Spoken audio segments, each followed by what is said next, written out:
understand what's coming up in the future, now I see why. I did not see these things before. But when you understand your Bible and your scriptures, you know that the children of Israel was going to be fighting with the Canaanites to take the land, and God told them to destroy everything, men, women, children, kill everybody when you go into the land to take the land. Don't give your sons to their daughters, and don't marry their children. Don't marry into their daughters. Separate yourself from them. Don't mingle with them. And that was a curse on the Canaanites. Same thing with Sodom and Gomorrah. With Lot went down there. The descendant of Ham were Sodom is a city, and Gomorrah is a city. Sodom and Gomorrah is like two cities in one. They call it Sodom and Gomorrah, but it's two different cities. So now the flood came. They came out of the ark, and Ham is descendant. If you notice, the only descendant, Japheth, you hardly hear anything about his descendants, but all they said, they went north to Europe. I guess at that time you have Mediterranean need and all that. We're Turkey at right now, and all Italy and Spain, and go to all the way to England, British Islands, and all the land up north, Central Europe, spread all the way back into East India, China.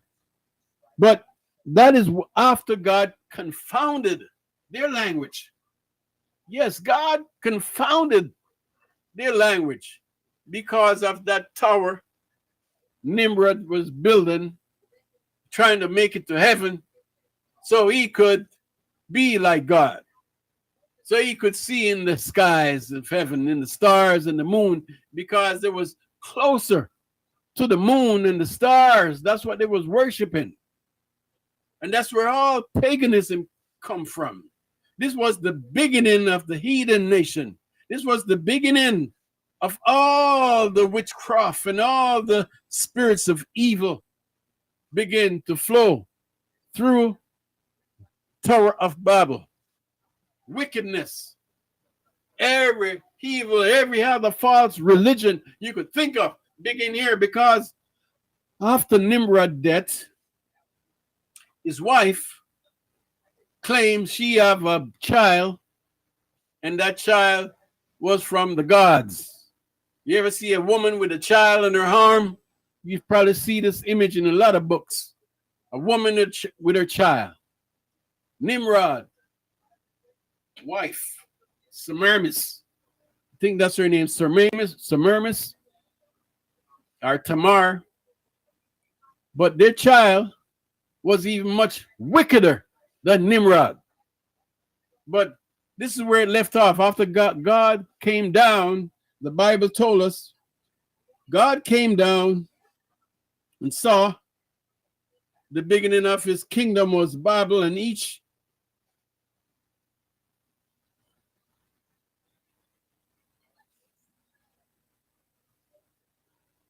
so this was the beginning now. God came down and confounded their language, because God said, this is what, just telling in plain word what's happening. God just said, when all the people speak one language and they come together, there's nothing that they cannot do. And this was happening from back then when God bring the flood along. But this time at the Tower of Babel, they want to be gods. They want to be closer to the moon and the stars in the skies in heaven. It wasn't so much about God. It was more about their evil devil worship, our satanic worship, our witchcraft, our sorcerers. This is what was happening in the Tower of Babel. And the Tower of Babel also became the Tower, the Babylonians. Through Babel comes the Babylonian later on that take the children of Israel into captivity, into bondage, in Babylon, the Babylonian exile under King Nebuchadnezzar. But right now, coming out, these three sons, all the nation. So now, this was almost 400 years later. God called Abraham. Now, Abraham, that was the name, Abraham. So in about 2000 BC, 2004, somewhere, God called one man, and he was from the descendant of Shem. The descendant of Shem was in the Middle East part. It was right there in the midst of Israel, Mesopotamia, all through the east and the up north, Syria, Damascus. But at that time, that was the name for these places. We know this now, but when it was happening at that time, we don't know where those places come until God scattered them from the Tower of Babel. All the people were scattered. Like I said, Jeffrey, go to the north, to the south, you got the descendant of Ham. But now God confounded their language. But God also divided up the earth. At that point, Peleg, I believe that's the name, when God divided the earth into 7 continents. I don't know if anybody listening right now, but I'm going to impart some knowledge that you don't get no place else. You don't get this in a sermon on Sunday morning. See, I have the time and I could explain right now. I take a little more time if I got a view in person in a Bible study. I could take you through all these scriptures step by step. I could walk you through all the scriptures to support everything that I'm saying right now. That through the descendants of Shem came Torah, what it was, Iran and Torah, and through all these descendants came Abraham and Sarah and Lot. And when God called Abraham in Genesis chapter 12, but one more thing I got to tell you, in Genesis 11 verse 5, that's where it's telling you when God confounded all the languages and sent away scattered all the people, because there was one language. So now they got many languages all across, spread out. And these were all Gentiles. There was no Jews. Before the call of Abraham, there was no Jews. There was none Jewish nation. And God called Abraham. And when he called that one man Abraham, he made him a promise. He made a covenant with him, an everlasting covenant, and with circumcision to certify that promise that were made by God to Abraham. Through the token of that covenant that was made is a cutting off the skin. Everyone that was born in Abraham's house is Abraham. I might as well say Abraham, but we know that that's the name change from Abraham, father of nation, to Abraham, the father of many nations. The meaning of the name, father of many nations.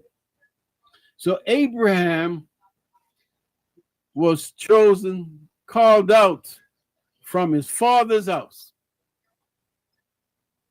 I'm going to just read a little bit to show what everybody should notice, because this is one of the pillars of Christian faith. A lot of people don't understand this. There's 3 legs to the Christian faith, Christianity, to the Christian faith, to believers. There's 3 legs, and any one of those legs removed, we wouldn't be Christian. And this is the first one.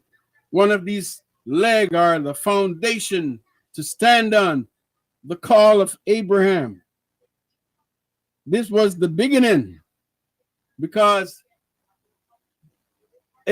all the nations gather. So God is going to start a nation. He was going to build a nation with one man, and he was going to bless them. He was going to bless them who blessed them, and curse them who cursed them.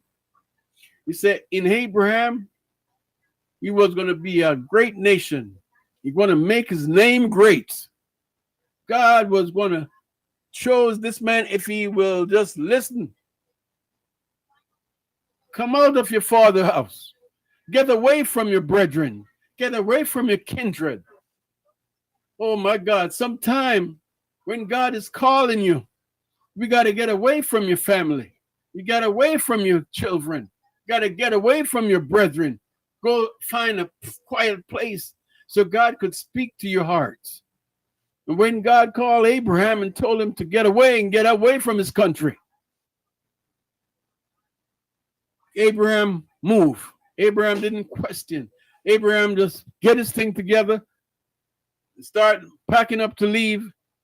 But his father and his nephew, or whoever Lot was to him, a family member, first cousin, something like that, they went with Abraham. Like they was with him. And they was into pagan worship. They was into other gods. There was idolatry. But Abraham and his wife, Sarah, but at the point before they get into the land that God was going to give to Abraham, God stopped them right there. And Abraham's father died before they could cross over into the land of Canaan, the land that God was going to give to him. So God was going to promise Abraham three things. He was give him a nation. He was going to, what's that one? He was going to give him a government, a nation, land. Okay, he was going to get a nation, and he was going to get a land, the promised land, and he was going to have a government, a king, to reign over them, an everlasting government, a king, and that would be Christ, the Messiah that was to come. That was the promised Messiah from Genesis chapter 3. Same Christ came through Abraham, Abraham's seed. But also, by God calling Abraham, he also started three religion, three different religion. Through Abraham, firstborn, Ishmael with his 12 prince became like the Muslim, the Arabs nation, because they was put out Hagar and her child, because God's covenant was not with the firstborn. God's covenant and promise to Abraham was through his seed, Isaac. And through Isaac comes Jacob. These are the lineage, descendant of Abraham. At this point, these are called the patriarch. Abraham, Isaac, and Jacob. The patriarch. These are the fathers of what's going to become the children of Israel. The children, the nation of Israel. See, God deals with these people that become known as the Jews today. But at that point in the scriptures, when you read in the scriptures, at that point, you must understand God is going to call his people out. He gave them a land. He's going to give them a government. He gave them a nation called the children of Israel. Now, there was called first Hebrews, the Hebrews people, the Hebrews, and that was that they were called after after Jacob. Then after Jacob, 12 sons, they become known as the children of Israel, because Jacob, his name was changed from Jacob to Israel. And through his 12 sons comes the nation of Israel. But before that, they went down into Egypt under Joseph. And after 430 years in Egypt, there was 72. When they went in, there was 72 souls, 72 individual. But in the book of Acts, chapter 7, they was told that it was 75 instead of 72. But the thing was, why it's 75? Because Joseph and his two sons, Ishmael, Manasseh, and Ephraim. Manasseh and Ephraim, these are Joseph's two sons.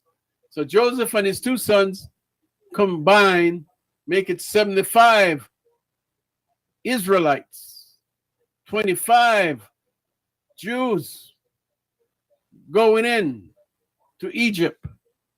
And after 400 years coming out, there was like 3 to 7 million Jews when Moses taking them out of bondage after 400 years in bondage.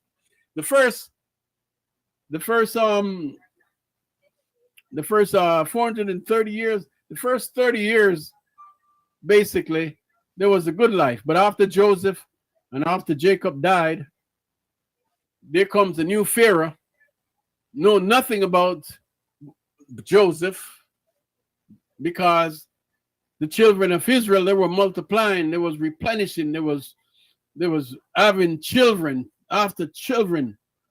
I'm surprised they made have one woman have children within a years, back to back. Maybe there was twins and triplets and quadruplets. But coming out of Egypt after 400 years, there were millions of the children of Israel. Millions. Can you imagine Moses leading these people out of bondage? But as we moving through the scriptures, we got to understand Moses get the best education of the Pharaoh, of the Egyptians. He was well